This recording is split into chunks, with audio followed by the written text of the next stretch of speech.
That's the kid? Is this the new kid they were talking about? Look who finally decided to show up. Guess he got lost. When Jamal Carter, a young black student, transfers to the elite St. Edward's Academy, he is humiliated by classmates who refuse to let him sit at a desk, mocked by racist bullies like Tyler Hayes, and punished by teachers who protect privilege over truth. Each chapter exposes his struggle: harassment in classrooms, betrayal by authority, false accusations of cheating, suspension, and the cruel silence of bystanders. But with resilience and the quiet support of Emily, Jamal refuses to break even as Tyler escalates his attacks. When Emily records Tyler bragging about framing Jamal, the truth spreads like wildfire, shaking the school's reputation and unraveling the Hayes family's influence.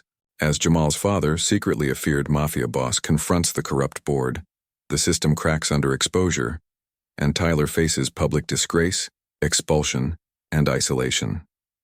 From humiliation to resistance, from silence to justice, Jamal's journey becomes a cinematic tale of racism, abuse of power, betrayal, and ultimately, poetic justice. The morning sun glared against the polished glass windows of St. Edward's Academy, an institution where privilege walked in pressed uniforms and polished shoes. Jamal Carter adjusted his tie, his palms sweating despite his steady gaze. 16, tall for his age, his dark skin contrasted sharply against the pale marble hallways. Each step he took seemed to echo louder than anyone else's. "New kid?" someone whispered. "Yeah, look at him.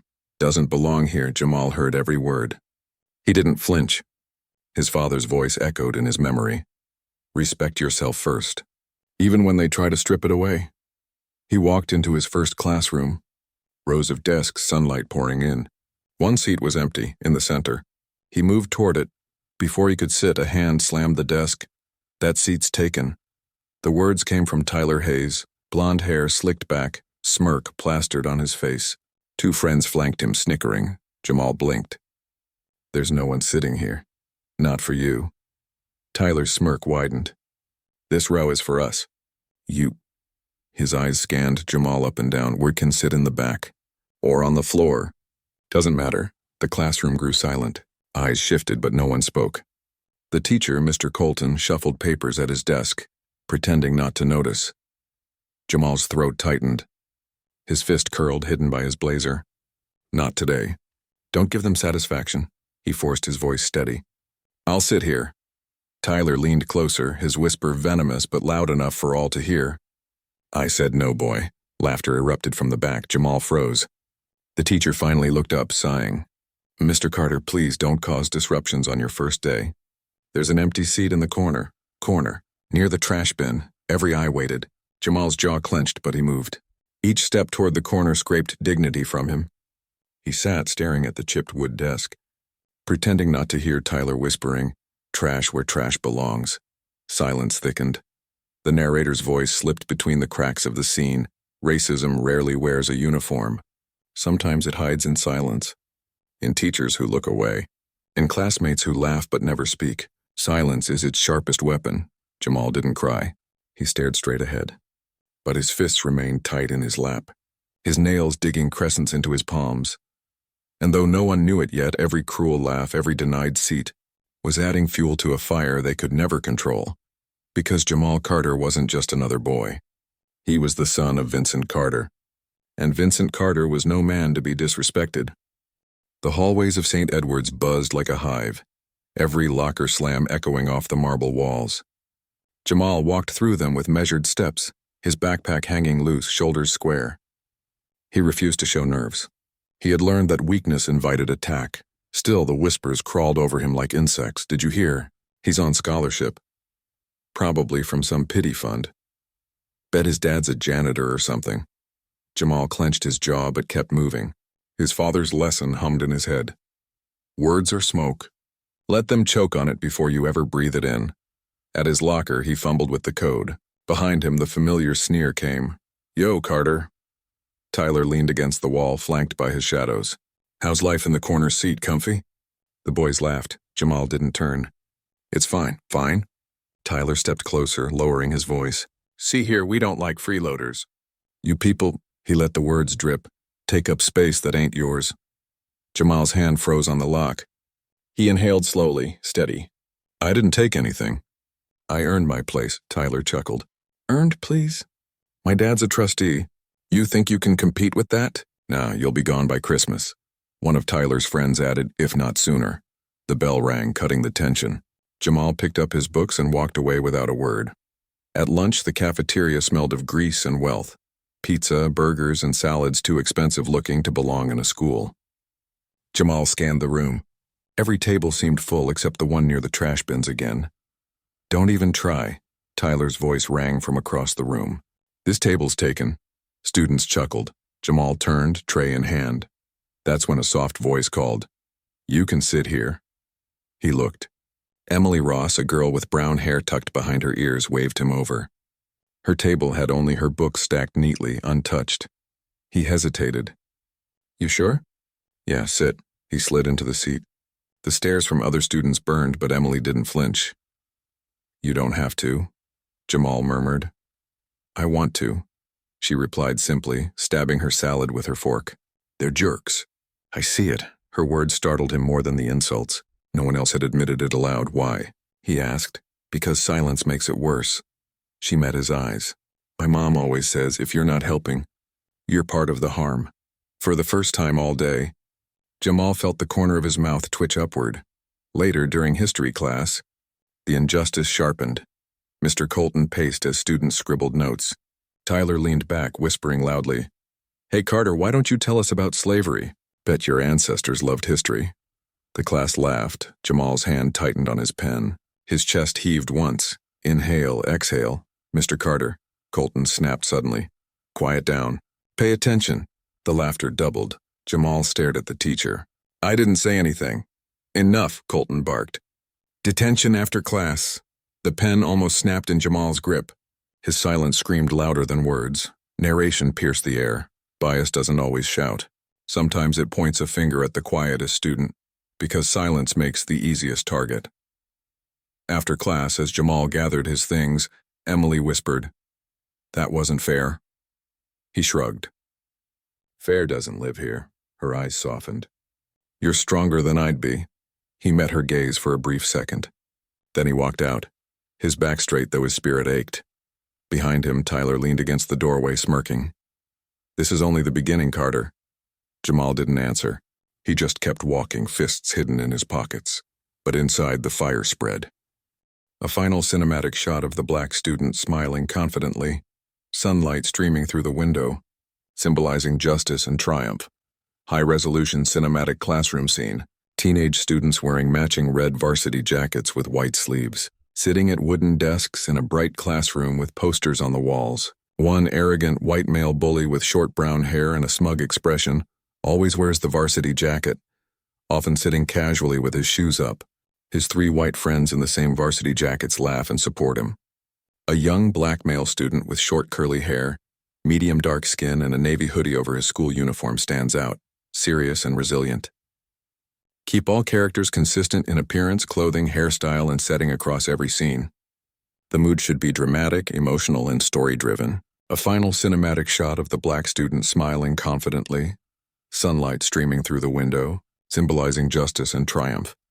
High-resolution cinematic classroom scene, teenage students wearing matching red varsity jackets with white sleeves, sitting at wooden desks in a bright classroom with posters on the walls. One arrogant white male bully with short brown hair and a smug expression always wears the varsity jacket, often sitting casually with his shoes up.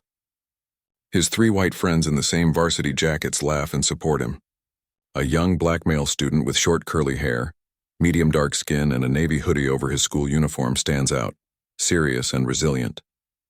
Keep all characters consistent in appearance, clothing, hairstyle, and setting across every scene. The mood should be dramatic, emotional, and story-driven. Rain pattered softly against the classroom windows. Jamal sat at his desk, pen in hand, focusing on the test paper before him. His stomach twisted, not from the exam, but from the weight of constant eyes drilling into his back. Tyler sat 2 rows away, his grin sharp, whispering under his breath. Let's see how long you last, Carter. Jamal ignored him, eyes locked on the questions. He had studied, He wouldn't give them the satisfaction of seeing him fail. When the bell rang, students rose, papers shuffling. Jamal tucked his test neatly into the pile, grabbed his backpack, and left. What he didn't notice was Tyler's hand slipping a folded sheet of answers into his open bag as he passed. By afternoon, Jamal was summoned to the principal's office again. He entered, confused, only to see Principal Harris holding a crumpled cheat sheet. "Care to explain this, Mr. Carter?" Jamal blinked. "What is that?" "Don't play dumb," Harris said coldly. "This was found in your backpack. Identical to the answers on today's exam." "That's not mine." Jamal's voice cracked, fury tightening in his chest. "Someone planted it." Tyler and his friend stood against the wall, smirking. Harris didn't even glance at them. "Multiple teachers will review your exam, but the evidence is clear. Cheating is a serious violation. You'll be suspended pending investigation." Jamal's fist shook. "I didn't cheat. I swear." "Enough," Harris snapped. "You've been nothing but trouble since you arrived. You don't fit the values of St. Edward's Academy." The words hit harder than any shove. "You don't fit." Outside the office, Jamal collapsed onto a bench, burying his face in his hands. The whispers started almost instantly. Knew he wasn't smart enough. Of course he cheated. Typical. His chest heaved. Rage burned, but tears threatened too. He forced them back. He wouldn't cry here. Not in front of them. "Jamal." The voice was soft, hesitant. "Emily." She knelt beside him, her eyes wide with anger. "I saw it," she whispered. "Tyler slipped that paper into your bag." Jamal's head shot up. "You're sure?" "I'm sure. But if I tell them—" She trailed off, fear flickering in her eyes. "His family has power. The school listens to them," Jamal swallowed hard. "So they'll just let it happen?" Emily bit her lip. I don't know. But it's wrong." Jamal's laugh was hollow. "Wrong doesn't matter here," her face twisted. "Then we'll make it matter." He shook his head. "They'll silence you." Emily grabbed his arm, her voice trembling but fierce. "Then let them try." For a moment, Jamal just stared at her. She was the only person willing to stand beside him, but even with her courage, the walls felt unbreakable. That evening, Jamal sat on his bed, staring at the suspension notice in his hand. His father's number glowed on his phone again, but he didn't call. He couldn't, he whispered to himself. "I can't let him know. If he finds out..." He saw flashes of what could happen. Tyler's family ruined, the school crushed, violence spilling from the shadows. Jamal didn't want that weight on his shoulders, but his silence felt like suffocation. Narration wove through his stillness. Systems aren't broken. They function exactly as intended. To protect the powerful. To punish the powerless. To silence the truth before it can breathe. Jamal clenched the suspension slip so hard it crumpled in his fist. "I'll survive this," he muttered, "even if no one believes me." But deep down, doubt gnawed at him, because even as he fought, the system had already chosen its side. Across the city, Vincent Carter stood in his study, phone in hand. Marcus's voice crackled through the receiver. "Boss," Marcus said carefully, "something happened today. They accused your boy of cheating." "But I saw the Hayes kid. He planted the answers." Vincent's grip tightened on the glass of scotch in his other hand. His jaw clenched. "They framed my son?" His voice was low, dangerous. "Yes." Vincent's silence stretched, heavy as thunder before a storm. Then he spoke, every word precise. "Keep watching. Don't intervene yet. I want to see just how deep this rot goes." "Yes, boss." Vincent hung up, staring at the family portrait on his wall, his wife's gentle smile, Jamal's guarded one. His knuckles whitened. "No one touches my family," he whispered. The storm was coming, but Jamal didn't know it yet. The tension had been building for days, every hallway glance another spark against dry tinder. Jamal walked into homeroom with his suspension notice still burning in his pocket. Whispers buzzed around him like flies. Cheater. Liar. Doesn't belong here. He kept his head high, but the fire in his chest was no longer silent. Tyler lounged across his desk, grinning like a predator. "Back already, Carter? Thought they'd kick you out for good." Jamal stopped in front of him. His voice was low, steady. "You set me up." The classroom hushed. Heads turned. Tyler tilted his head mock innocently. "What was that?" "You planted those answers." Jamal's fists trembled at his sides. "Say you didn't." Laughter rippled from the back. What's he gonna do, cry about it? Someone muttered. Tyler leaned forward, voice dripping poison. Prove it. Jamal's breath quickened. You think this is a game? It is, Tyler sneered. And you already lost. Jamal stepped closer, his shadow falling over Tyler's desk.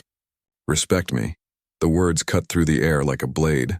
Tyler chuckled, rising to his feet, towering inches taller. Respect? You don't demand respect, Carter. You earn it.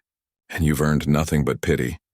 Jamal's hand twitched, the urge to swing pulsing through him. For a split second, the room braced for violence. Boys, Mr. Colton barked from the doorway, storming in. What's going on here? Tyler stepped back with a smirk, arms raised. Nothing, sir. Just trying to help Carter. Adjust. Colton's glare landed on Jamal. Detention again. Jamal's chest heaved. But I didn't. Enough, Colton snapped. You're out of control. The laughter returned, quieter but sharper, slicing at Jamal's pride. He turned away, every muscle in his body trembling with restrained fury. Narration slipped through the silence. They punish the one who resists, never the one who provokes, because systems do not seek truth, they seek comfort, and comfort belongs to the powerful. That evening, Vincent Carter sat in a private restaurant room with 3 members of the school board. The dim light glowed against his tailored suit, his presence filling the space. He smiled, but it wasn't warm. It was the kind of smile that made men sweat. Gentlemen, Vincent said, swirling his glass of red wine, I hear my son has been struggling at your academy. Board member Gregory Lane cleared his throat. We assure you, Mr. Carter, St. Edward's is a place of integrity. All students are treated equally. Vincent leaned forward, eyes sharp. Equally? He placed the glass down with a quiet thud. So equally that when my son is mocked, shoved, framed, he is punished instead of protected? The men shifted uncomfortably. Mr. Carter, another board member said nervously, we have to maintain fairness. Your son has disciplinary issues. Vincent's laugh was low, humorless. Disciplinary issues, interesting. Tell me, how much does the Hayes family donate every year? Silence. Vincent's smile vanished. His voice dropped to a growl. You protect bullies because their fathers write checks. You sacrifice children like mine because silence is easy. But understand this, disrespect has a price. And I always collect. The men stiffened, pale under his gaze. Vincent rose slowly, buttoning his jacket. Fix it, or I will. He walked out, leaving the room heavy with fear. Back in his bedroom, Jamal sat staring at his textbooks. His knuckles were raw from gripping the desk too hard. Emily's words replayed in his mind. Silence makes it worse. For the first time, he whispered into the empty room, his voice shaking. I can't stay silent anymore. The fire in his chest was no longer just anger. It was resolve. The next morning, Jamal walked into school, shoulders squared, eyes unflinching. Tyler stood at his locker, smirk ready, but this time Jamal didn't wait. He strode straight up, his voice ringing through the hall. You're a coward, Tyler. The hallway froze. You hide behind teachers, behind your daddy's money. You think that makes you strong? Jamal's words were sharp, clear. It doesn't. It makes you pathetic. Gasps filled the air. Tyler's smirk faltered, then twisted into rage. Say that again. I'll say it every day until you hear me. Jamal's fists clenched, but he held his ground. Students whispered, wide-eyed. No one had ever spoken to Tyler like that. Tyler lunged forward, grabbing Jamal's collar, but before fists could fly, a teacher rushed in, separating them. Once again, Jamal was dragged toward detention, but this time as he walked, he felt something different. Eyes followed him, not with mockery, but with something else. Respect, small, fragile, but there. Narration closed the scene. Resistance begins with a single voice, and once spoken it cannot be unheard. The storm broke on a Tuesday morning. Students packed into the cafeteria, voices rising in 100 directions. But when Jamal walked in, silence crept like a shadow. He carried himself differently now, shoulders squared, eyes burning with purpose. Emily caught his glance from across the room and gave a small nod. She'd been working quietly, whispering to classmates, gathering courage where Jamal had thought none existed. Tyler leaned against the vending machine, smirking, his friends clustered around him. He didn't notice Emily slipping her phone out, recording quietly. Look who thinks he's a hero, Tyler sneered as Jamal approached. What, you gonna give another speech? Jamal's voice was steady. I'm done with speeches. I want the truth, Tyler barked a laugh. Truth? The truth is you're weak. You're nothing. And this whole school knows it. His friends chuckled. Emily's hands trembled as she held her phone steady. You planted those answers, Jamal said. His voice was loud enough for tables nearby to hear. You framed me because you couldn't stand me being better than you. Gasps scattered across the cafeteria.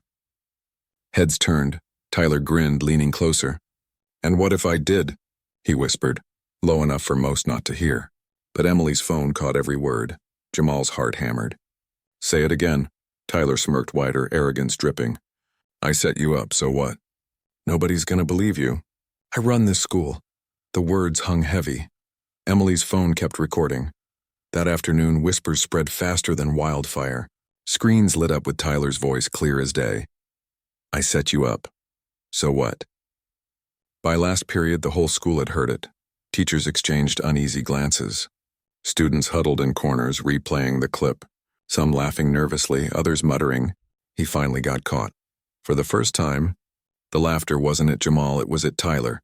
Principal Hargrove called both boys to his office. Tyler slouched in the chair, feigning boredom. Jamal sat stiff, his jaw tight. Mr. Hayes, Hargrove said slowly, do you have any explanation for this recording circulating the student body? Tyler smirked. Fake, obviously. People edit videos all the time. Jamal's eyes flashed. It's real. Everyone knows your voice. Enough, Hargrove snapped, massaging his temples. This school has a reputation to uphold. Vincent Carter entered the room without knocking, his presence sucking the air out of it. He walked slowly, deliberately, his cane tapping against the floor, though he didn't need it. Reputation? Vincent said smoothly, closing the door behind him. Yes, let's discuss that. Hargrove stiffened. Mr. Carter, this is a matter concerning my son, Vincent interrupted, his voice sharp as glass. He turned to Tyler. You admit you framed him? Tyler's smirk faltered. No, sir. That video's fake. Vincent's gaze was cold, unblinking. Careful, boy. Lies are currency. Spend them poorly and you'll starve. Tyler shifted uncomfortably, glancing at the principal for rescue. But Hargrove looked pale, beads of sweat glistening at his hairline. Vincent leaned closer, his voice a whisper that filled the room. My son will not be your victim. Not today. Not ever again. That evening, the recording reached more than just the students. Parents forwarded it. Alumni whispered. Local reporters sniffed for scandal. By nightfall, the Hayes family name, once untouchable, tasted like ash in the air. Tyler sat in his bedroom, phone buzzing with endless messages. His father burst in, face red with rage. What the hell did you do? Mr. Hayes roared. Tyler stammered. It's not, I didn't. You humiliated us. Years of donations, of networking, and you threw it all away with your arrogance. Tyler's smirk was gone now, replaced by fear. I'll fix it, he whispered. But his father's slap cracked across his cheek. No, you won't. This time you've ruined everything. The next day at school, the tables had turned. Students parted for Jamal in the hall. Some offered quiet nods, others whispered respect under their breath. It wasn't full acceptance, not yet, but it was no longer rejection. Emily walked beside him, eyes bright. You did it. Jamal shook his head. We did it. Narration cut through their smiles. Justice is not a gift. It is fought for, clawed out of silence, demanded at great cost. But when truth is spoken aloud, it cannot be caged again. In the teacher's lounge, murmurs spread like wildfire. Did you hear the board's meeting tonight? One whispered. The Hayes family wants it covered up. Another replied. They can't, it's everywhere. The school's reputation is hanging by a thread. Mr. Colton sat in the corner, coffee untouched, eyes dark. For the first time, he looked uncertain. That evening, Vincent sat across from Jamal at the dinner table. The usual gleam in his eyes had softened. You fought back, Vincent said quietly. Not with fists. With truth. I'm proud of you, son. Jamal swallowed hard, emotions rising in his chest. I just wanted them to hear me. Vincent reached across, placing a firm hand on his shoulder. They did, and now they'll never forget. Narration closed the chapter. Exposure is a weapon sharper than any blade. It cuts through lies, through silence, through the armor of privilege, and once wielded, it can topple empires. The walls of St. Edward's had never felt so fragile. By morning, the story wasn't just whispers between students. It was headlines. Elite private school scandal, student admits to framing black classmate. Donor family's son exposed in viral recording. The school's polished reputation cracked in real time.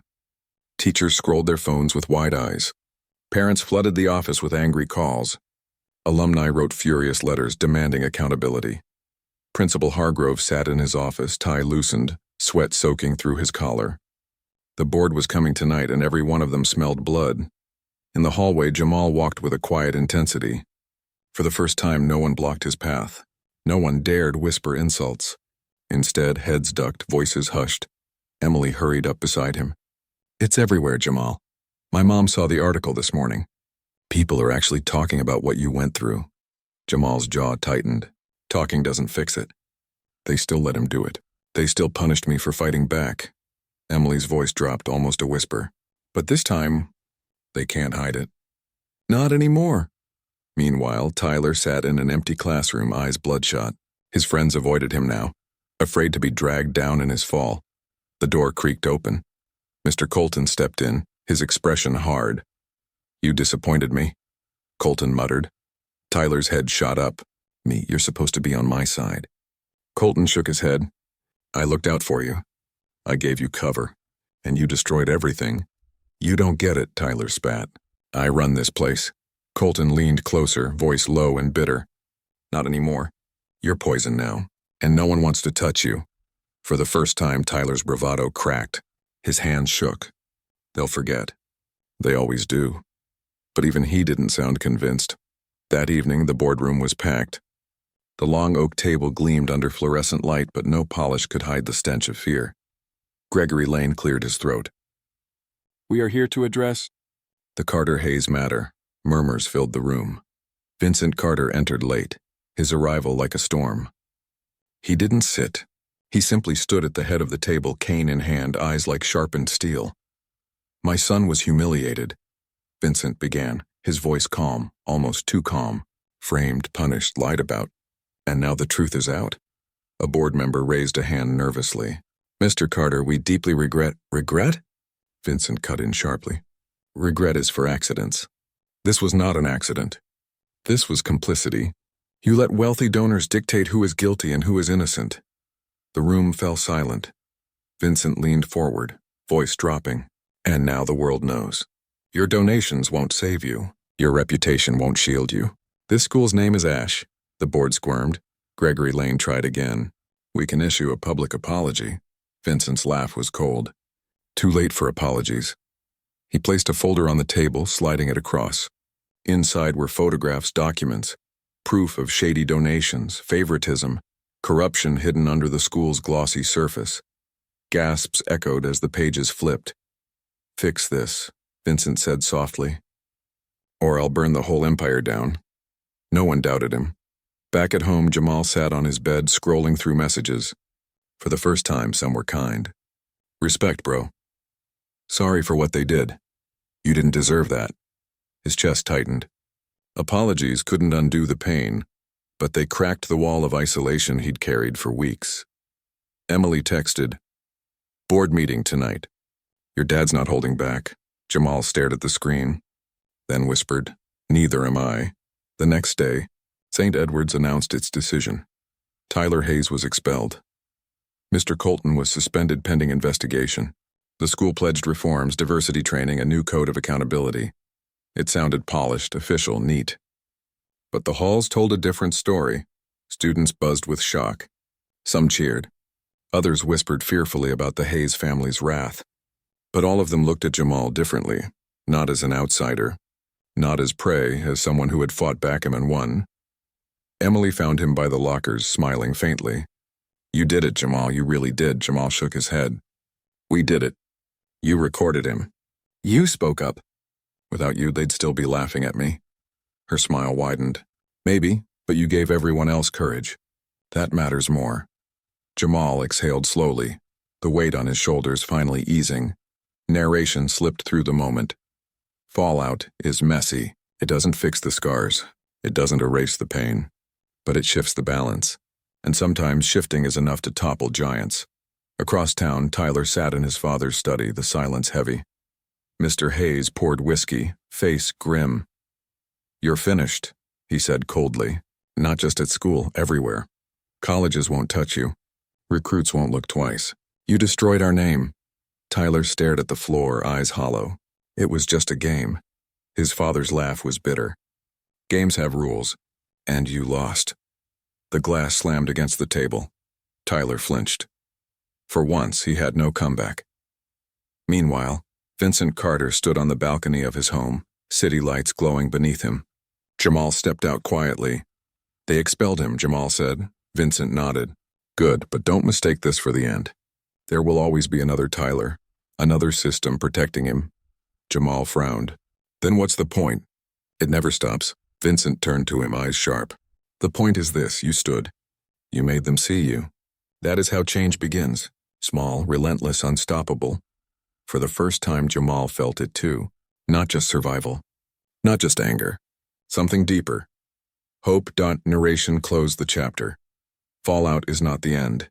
It is the clearing after the storm. And in that clearing, something new can grow, if those who resisted choose to keep fighting. The storm had passed, but the air at St. Edward's was heavy with aftershocks. Jamal walked through the halls, his steps steady. Whispers still followed him, but they were different now. Curious, respectful, even guilty. Some students nodded as he passed. A few offered hesitant smiles. It wasn't victory. Not fully. But it wasn't isolation anymore. Emily caught up to him, her voice low. "How's it feel being, the one who changed everything?" Jamal shrugged. "Feels like I survived. That's all," she frowned. "It's more than that, maybe it was. But scars don't fade overnight." Across town, Tyler Hayes sat in his father's car, knuckles white as he gripped the steering wheel. The expulsion letter lay crumpled on the dashboard. "They humiliated me," Tyler muttered. His voice trembled, not with fear, but rage. "They ruined everything." Mr. Hayes stared out the window, cold and silent. His empire of influence was bleeding, the Carter scandal shredding his carefully built alliances. Finally, he spoke. "Do nothing. Lay low." But Tyler's eyes burned. "I won't. He took everything from me. I'll take it back." His father didn't respond. Maybe he didn't believe him. Maybe he didn't care. But Tyler meant it. That evening, Jamal sat with his father in the living room. The city lights flickered through tall windows. Vincent poured himself a glass of whiskey. "You understand what happened, don't you?" Jamal tilted his head. "That I fought back and won?" Vincent's gaze was sharp. "No, that you drew blood. And when you do that, the world notices. Some cheer. Some want revenge." Jamal shifted uneasily. "You think Tyler's coming back?" Vincent sipped slowly.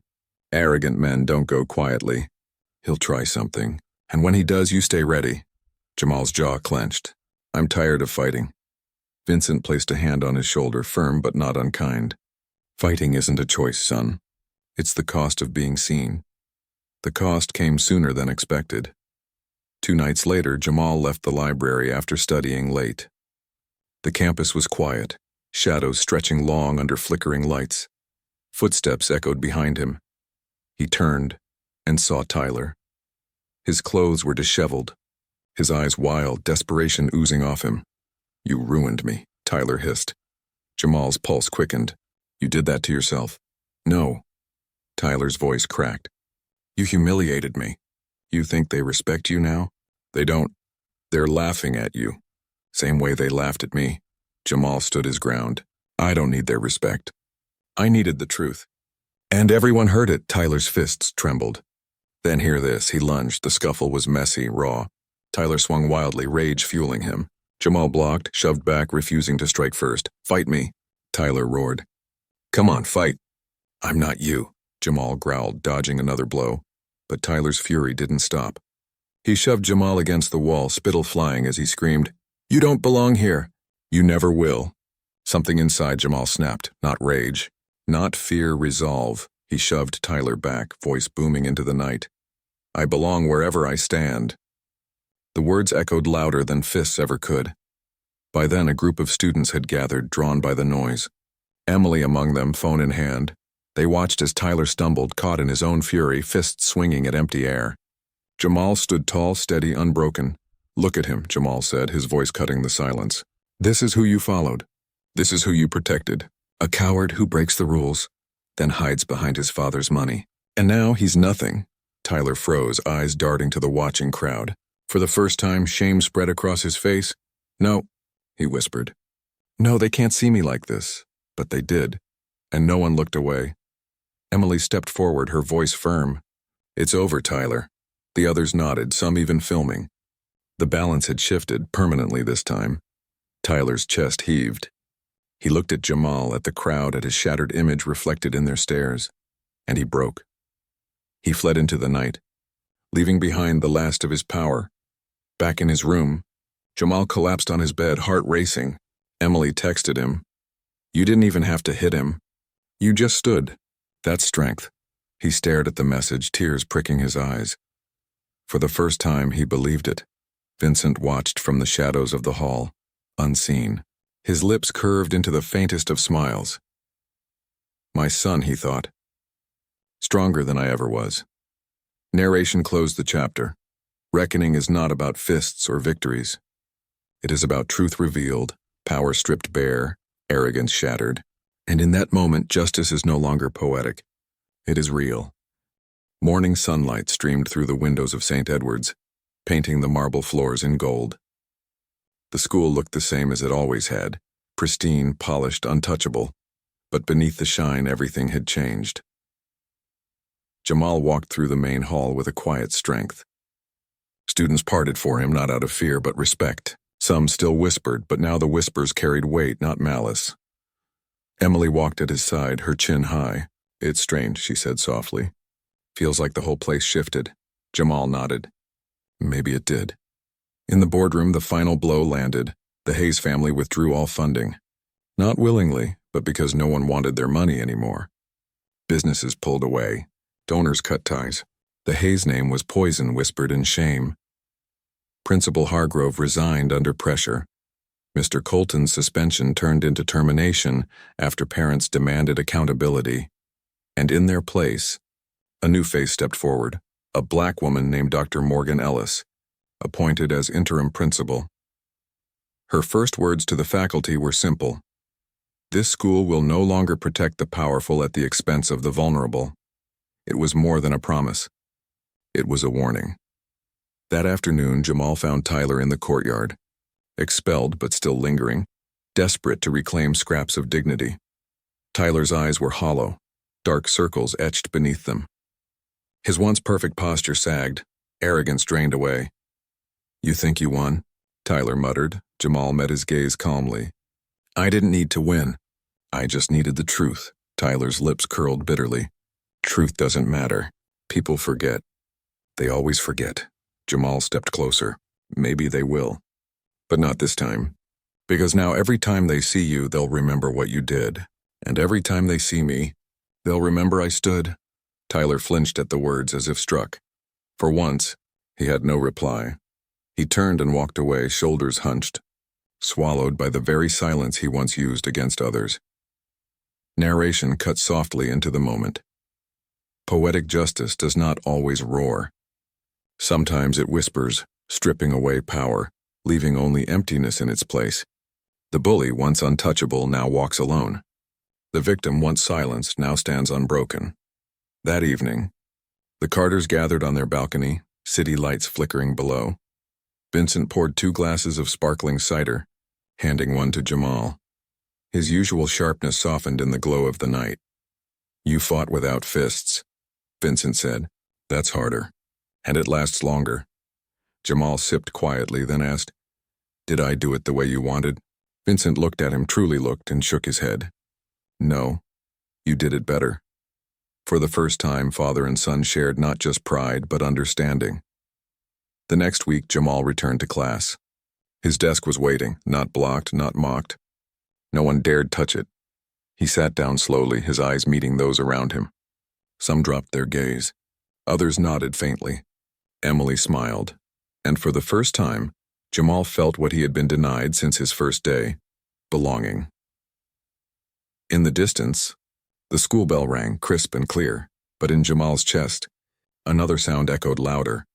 The steady beat of his own resilience. He had been framed, silenced, punished. But he had spoken, resisted, and endured. And now he wasn't just a survivor. He was a symbol. Narration closed the story.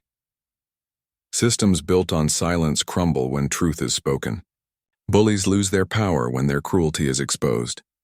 And justice, though delayed, always arrives, sometimes in a whisper, sometimes in a roar.